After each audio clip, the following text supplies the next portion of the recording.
Hello बच्चों, आज हम लोग क्लास 10 का फिजिक्स स्टडी करें बच्चों, जिसमें हम स्टडी करने वाले हैं श्रेणी क्रम समूहन को। दोस्तों आज के जो क्लास होने वाला है श्रेणी क्रम समूहन के बारे में होने वाला है, जिसमें पहले बच्चों आप इस वीडियो में सीखेंगे व्यंजक को कैसे प्राप्त किया जाता है, जैसे कि तीन प्रतिरोध को कैसे श्रेणी क्रम समूहन के द्वारा प्राप्त करते हैं, या फिर बच्चों किस प्रकार श्रेणी क्रम समूहन के द्वारा आप दो व्यंजक को प्राप्त करेंगे, वो मैं आपको इस वीडियो में सिखाने वाला हूं। तो दोस्तों चलते वीडियो को स्टार्ट करते हैं। आज के इस सेशन हम लोग वेरी वेरी इंपॉर्टेंट टॉपिक पे करने वाले हैं, जो कि आपके बिहार बोर्ड एग्जाम में कई बार पूछा जा चुका है। तो चलते वीडियो को स्टार्ट करते हैं। देखिएगा, सबसे पहले मैं आपको बता दूं, इस टॉपिक को समझने से पहले यहाँ पे एक बात मैं बता देना चाहता हूं। देखिएगा, जैसे कि मैंने लिखा फिर बच्चों यहाँ पे I बराबर V अपॉन R, I बराबर V बटा R। दोस्तों ये I क्या है आप लोग जानते होंगे। I को हम लोग बोलते हैं इसे विद्युत धारा। क्या बोलते हैं? विद्युत धारा।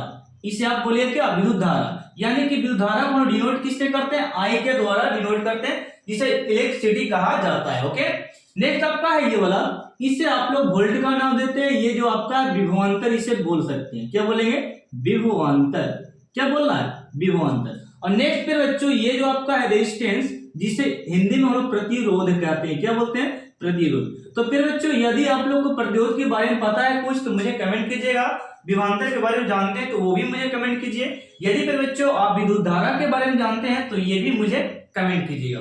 तो मैं केवल यहाँ पे सिखाने वाला हूं कि ये जो आपका है ये एक प्रकार के नियम है जो ओम के नियम के दिया गया। ओम का नियम, ओम का नियम।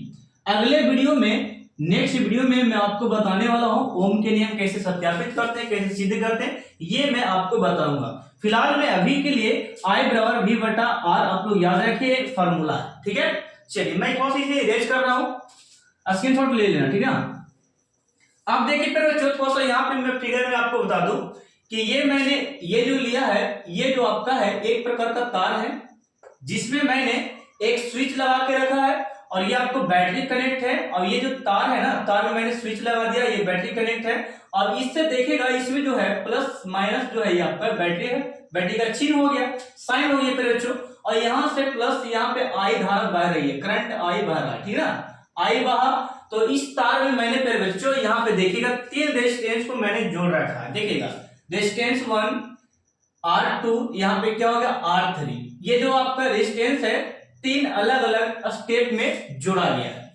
अब यहाँ पे R1 रेजिस्टेंस के लिए धारा जो मैंने लिखा क्या है? V1 है। और R2 के लिए विभवांतर क्या हो गया? V हो गया। और R3 के लिए विभवांतर क्या हो गया? V3 हो गया विभवांतर। ओके, और ये पूरा वोल्ट आपका क्या है? V। ये पूरा वोल्ट क्या हो गया? V। यहां से लेकर यहां तक जो है टोटल विभवांतर की बात करें, वोल्ट की बात करें, तो ये V हो गया। बच्चों क्या हो गया? V। यानी कि ये तीनों के जोड़ क्या हो गया? V हो गया, इसका योगफल। ठीक है, चलिए और यहाँ पे एक बात और बता देना चाहता हूं। देखिएगा कि यहाँ A बिंदु से लेकर D बिंदु तक ये जो प्रतिरोध है, ये इसको मैंने RS माना। RS क्यों माना? ये एक समतुल्य प्रतिरोध है बच्चों, जो कि यहाँ से यहाँ तक रेजिस्टेंस को फॉलो करती है। ठीक है, जैसे कि S मतलब होता है सीरीज, S मतलब सीरीज यानी कि श्रेणी क्रम। ठीक ना, देखिएगा इस श्रेणी क्रम में बच्चों एक ही लाइन में है तो इसे श्रेणी क्रम बोलेंगे या सीरीज बोलेंगे। ठीक ना, चलिएगा तो R आपका रेजिस्टेंस हो गया। अब मैं आपको बताता हूं यहां पर से सबसे पहला स्टेप हम लोग इसमें ये लिखेंगे। देखिएगा फिगर पारने के बाद हम लोग लिखेंगे बच्चों, माना कि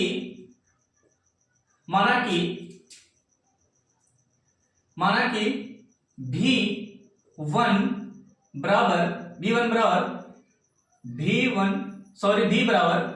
V1 प्लस V2, और ये आपका V3 है बच्चों। क्या है? V1 V2 और क्या हो गया? V3। कहने का मतलब ये हो गया कि ये जो V टोटल है ना, ये टोटल V जो है ये सारे वोल्ट के योगफल के क्या V बराबर है। ठीक है, ये हो गया। और यहीं पर से आप लिख सकते हैं तथा फिर बच्चों यहां पर से लिख सकते हैं कि यहां पे ये भी लिख सकते हैं विभवांतर पे बच्चे V है, एवं पे बच्चे यहां पे बोल सकते हैं प्रतिरोध जो आपका है, प्रतिरोध। प्रतिरोध के बच्चों, प्रतिरोध जो आपका है R है। इतना बात मैं लिख देना चाहता हूं जो कि आपके लिए इंपॉर्टेंट होगा, ठीक है। मैंने क्या लिखा, विभवांतर V है और प्रतिरोध क्या हो गया आपका R हो गया, और ये V जो है सभी प्रतिरोधों के छोटे ये वोल्ट जो V1 V2 में बटा हुआ है सारे वोल्ट के V क्या योगफल के बराबर है। चलिए इतना हम लोग मान चुके हैं। अब आगे चलते हैं हम लोग थोड़ा सा अगले स्टेप में, हम लोग चलते हैं ओम के नियम से। देखिए बच्चों हम लोग यहाँ पे चलते हैं ओम के नियम से। ओम के नियम से, फिर बच्चे ओम के नियम से हम लोग चलते हैं यहाँ पे। तो ओम का फॉर्मूला होता है, ओम के नियम का फॉर्मूला होता है यहाँ पे I बराबर V अपॉन R। I बराबर V अपॉन क्या होता है R। अब बच्चों इस फॉर्मूले को आप अच्छे तरीका से लिख सकते हैं क्रॉस मल्टीपल करके, यहाँ पे 1 दे सकते हैं नीचे में, ठीक है। तो ये वाला इससे गुना हो जाएगा और ये वाला इससे गुना हो जाएगा। कैसे गुना, V में 1 से गुना कीजिएगा तो यहाँ पे V प्राप्त होगा, और I में R से गुना कीजिएगा तो ये आपका IR होगा। क्या होगा IR, ठीक है। तो ये आपका ये भी लिखिए फॉर्मूला, चाहे ये लिखिए, दोनों में से कोई भी लिख सकते हैं, सही है दोनों, ठीक ना।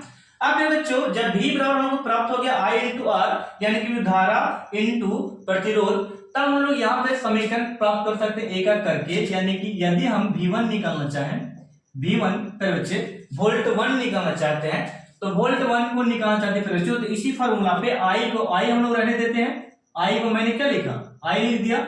और ये जो है V1 वोल्ट के लिए, V1 वोल्ट के लिए रेजिस्टेंस क्या है R1 है। क्या है V1 वोल्ट के लिए रेजिस्टेंस क्या हो गया R1, तो हम लोग यहाँ पे लिखेंगे R1 पे, क्या लिखेंगे R1, ठीक है। इसी प्रकार फिर बच्चों यहाँ पे देखेगा V2 जब निकालेगा तो V2 निकालेगा तो I तो उसी प्रकार रहेगा, I का I रहेगा। अब यहाँ पे V2 के लिए रेजिस्टेंस हम लोग लेंगे क्या R2 लेंगे, क्या लेंगे R2। इसी प्रकार हम लोग निकाल सकते हैं V3 को, तो फिर बच्चे यहाँ पे देखिए I उसी प्रकार रहेगा, लेकिन यहाँ पे रेजिस्टेंस हम लोग क्या लेंगे R3, यानी कि V2 जो वोल्ट है आपका उसके लिए रेजिस्टेंस क्या फॉलो करती है I है, और यहाँ पे रेजिस्टेंस 3 के लिए यानी कि R3 के लिए वोल्ट क्या है V3 है। तो इसलिए यहाँ पे V3 तो यहाँ पे R3, V2 R2, यहाँ पे V1, तो ये क्या हो गया R1। ये आपका कहां से बना, तो ये फार्मूला से मैंने 3 टाइप बना लिया, ठीक है, एक एक करके। अब ये हम लोग को क्या काम देगा, लिखेगा अब, यहां पे लिख सकते हैं अब। तो यहां पे अब मैंने लिखा तो देखेगा, चलिए अब नहीं, थोड़ा सा समीकरण में नाम देता हूं, चलिए यहां पे देते हैं, ठीक है। मैं लिखता हूं अब, हम लोग जो माने थे ना उसी को हम लोग यहां पे लेकर आते हैं। माने क्या थे बच्चों, V बराबर V1 प्लस, यहां पे लिखेगा V बराबर V1 प्लस में V2, और ये आपका क्या हो गया V3, ओके। अब यहाँ पे जो गौर कीजिएगा, थोड़ा सा केयर कीजिएगा कि V1 के जगह पे आप हम लोग ये पुट कर सकते हैं, बिल्कुल बच्चे यहाँ पे पुट कर सकते हैं। V1 की जगह पे हम लोग लिख सकते हैं I और इंटू में R1 है, ठीक है, ये भी उसी प्रकार रहने देते हैं। फिर बच्चों यहाँ पे नेक्स्ट स्टेप में जरा देखिए ध्यान से कि V2 बराबर भी तो कुछ लिखा जा सकता है, तो बिल्कुल बच्चे बहुत अच्छे सोच रहे हैं आप लोग कि V2 बराबर हम लोग ये लिख सकते हैं इसके जगह पे, यानी कि I इंटू R2, और V3 के जगह पे भी लिख सकते हैं ये वाला, हम लोग V3 की जगह पे ये वाला इसका वैल्यू जगह पे हम लोग लिख सकते हैं, तो V3 की जगह पे हम लोग बैठा सकते हैं I इंटू R3, ठीक है। यहां तक कोई दिक्कत है आपको समझने में। नेक्स्ट स्टेप पे V का V मैंने लिखा, और I देखो सभी में है तो I को मैं कॉमन ले लेता हूं, I कॉमन हो गया मेरा। अब अंदर में बच गया मेरा R1 और प्लस में R2 और प्लस में R3 पे क्या बच गया R3 बच गया, ठीक है। हम लोग I को क्या किए कॉमन कर लिए, तो मेरा R1 R2 R3 ये बच गया ब्रैकेट में मेरा। इसको फिर बच्चों हम लोग मान लेते हैं समीकरण क्या 1, क्या मानते हैं समीकरण 1 मानते हैं। अब बच्चों यहाँ पे थोड़ा सा एक बात और मैं लिखना चाहता हूं, यदि करके, ठीक है, यदि समतुल्य प्रतिरोध समतुल्य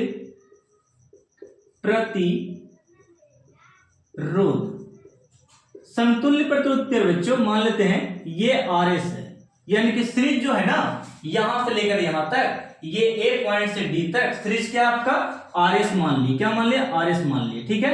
ये आर एस, यानी फिर बच्चों हम लोग आर एस तो मान लिए, यहाँ पे मान लेते हैं इसको आर एस, यहाँ पे हाँ आर एस मान लेते हैं, आर एस है, ठीक है, आर एस है, यहाँ पे लिख देते हैं आर एस है। फिर बच्चों यहाँ पे मैंने क्या लिखा, आर एस है, आर एस है। तो हम लोग यहाँ पे जानेगा ओम के नियम, फार्मूला क्या था आपका, तो ये फार्मूला था फिर बच्चों V बराबर I इंटू आर था, I इंटू क्या था, V बराबर क्या था, I इंटू आर। तो यहाँ पे R की जगह पे हम लोग क्या मान चुके हैं, RS मान चुके हैं, तो लिखेंगे यहाँ पे सर जी अब हम लोग लिख सकते हैं V बराबर RS, क्या लिख सकते हैं, RS, ठीक है।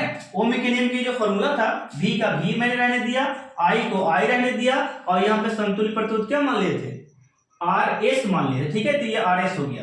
इसको आप क्या कीजिए, तो फिर बच्चों यहाँ पे देखेगा तो इसको समीकरण सेकंड मान सकते हैं या फर्स्ट मान सकते हैं, मान लेते हैं कि सेकंड आपका हो गया। देखिएगा दोनों को गौर से देखिए यहाँ पे कि ये जो V बराबर है LHS साइड में, V बराबर है, तो हम लोग RH वाला साइड को क्या कर सकते हैं, बराबर कर सकते हैं। तो फिर बच्चों यहाँ पे ध्यान दो कि ये वाला साइड को हम लोग बराबर कर पाएंगे तभी जब ये वाला साइड हम लोग को बराबर होगा तब। मैंने क्या बोला, मैंने ये बोला कि LHS यदि बराबर हो तो RHS को क्या कर सकते हैं, बराबर कर सकते हैं। तो फिर बच्चों यहाँ पे मैं लिखता हूं समीकरण फर्स्ट एवं सेकंड से, फर्स्ट एवं सेकंड से, फर्स्ट एवं सेकंड से चलते हैं। तो फर्स्ट में आपका देखिए ये वाला V तो बराबर होगी, इसको बराबर करने की जरूरत नहीं, ये दोनों को बराबर करना है। यानी फिर बच्चों हम लोग लिख सकते हैं यहाँ पे कि I RS बराबर ये वाला पूरा लिख सकते हैं, बराबर क्या है I और ब्रैकेट में R1 प्लस R2 प्लस ये R3, ठीक है, ये R3 हो गया, ठीक ना। अब देखो एक स्टेप में और देना चाहता हूं, यहाँ I से I हम लोग काट सकते हैं, यहाँ पे बच गया मेरा RS बराबर, यहाँ पे क्या बच गया R1 प्लस R2 प्लस यहाँ पे R3, और यही हम लोग को प्राप्त करना था व्यंजक, जो कि आपका आ गया, ठीक है, ये आपका क्या है, व्यंजक आ गया, ये आपका आंसर हो गया, ठीक है। तो जब भी आपको श्रेणीकरण में बोले कि तीन प्रतिरोधकों को प्राप्त करें फिर बच्चों, तो आप इस मेथड से बहुत अच्छी तरीका से बना सकते हैं, इसमें कोई भारी मैंने काम नहीं किया, ठीक ना। तो आप लोग इसे स्क्रीनशॉट लो। यदि फिर बच्चों आप लोग चाहते हैं ना कि दो प्रतिरोध को प्राप्त करें, तो एक डिस्टेंस को, एक वोल्ट को यहाँ पे इरेज कर दिए, फिगर यहीं तक बनाइएगा और सेम टू सेम यही प्रोसेस को आप लेकर जा सकते हैं, ठीक है। मैंने फिर बच्चों कि ये V3 को हटा दीजिएगा और R3 को हटा दीजिएगा, यहीं तक रखिए फिगर, इस तरफ इरेज कर दिया, यहाँ पे इस प्रकार अधिक कर दिया, इस तरफ, ठीक है।